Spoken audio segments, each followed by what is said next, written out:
one supplement that you are probably not taking or even heard about: beta-hydroxy beta-methylbutyrate, or HMB for short, is the topic of discussion in today's video, and we will go over why you should add it to your supplement usage. Firstly, a little knowledge on HMB. It is a metabolite of leucine. You would need 60 grams of leucine or 750 grams of protein to obtain an effective dosage, which is 3 grams. Crazy! Also, there are two forms, a free acid or calcium attached.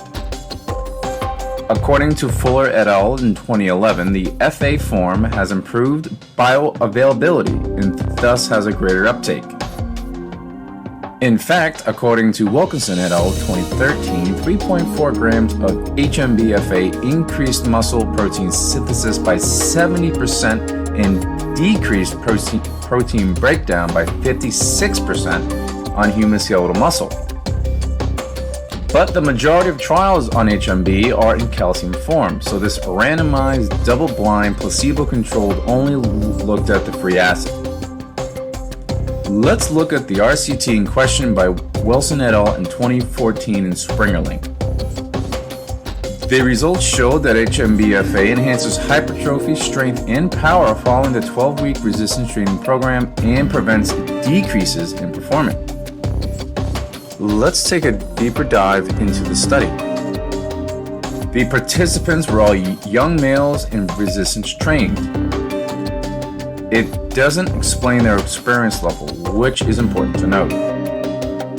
In terms of nutrition, there were no differences between the HMB and placebo group, with 98% compliance with supplementation, which is significant.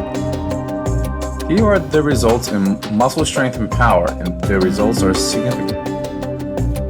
The HMB-FA group increased in overall strength as well for the squat, the bench press, the deadlift compared to the placebo, which was in 12 weeks resulted in an 18%, 25%, 12%, and 16% increase, whereas the placebo increased by 6%, 5%, 3%, and 9%. With low p-values, which is great support. For muscle power, they used the Wingate test, which again, the HMB-FA group showed an increase in peak power by 18% compared with the 12% in placebo. Also, they used the vertical jump to demonstrate power and showed at the end of the 12 weeks, the HMB-FA group increased 19% compared to 12%. To test HMB-FA's ability on muscle recovery and ability to handle increased training volume, there was a 2-week overreaching training cycle.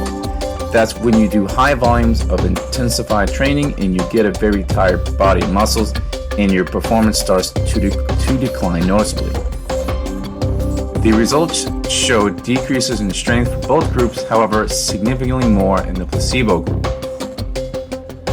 During the 2-week period, the total strength decrease was 20.2 kg in placebo and only 2 kg in the HMB-FA.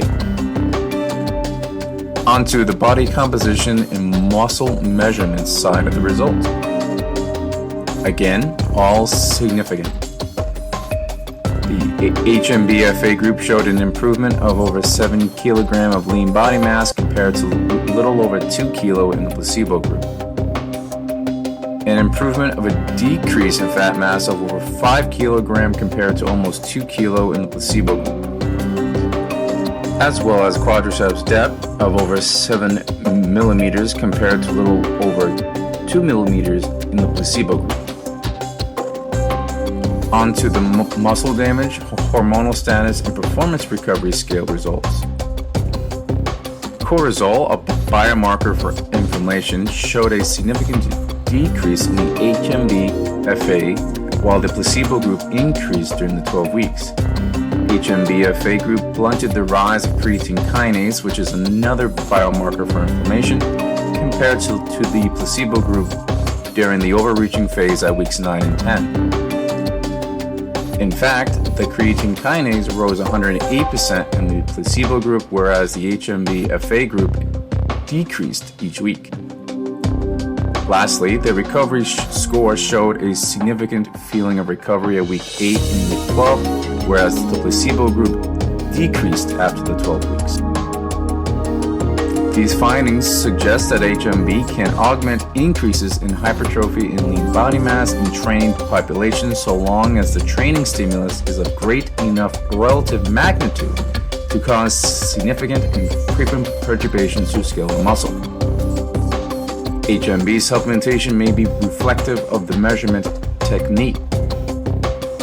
For example, past research utilizing compound sport-specific movements such as the squat, bench press, and the vertical jump have found robust changes in strength and power following HMB supplementation compared to non-specific and isolating movements. In conclusion, the collective findings of the current studies suggest that supplementation with HMB-FA in combination with a high-intensity, frequently undulating periodization training model results in increases in lean body mass, muscle hypertrophy, strength, and power. Moreover, when faced with greater training frequencies, as demonstrated with the overreaching cycle of training, HMB-FA may prevent typical declines in performance that are characteristic of overreaching.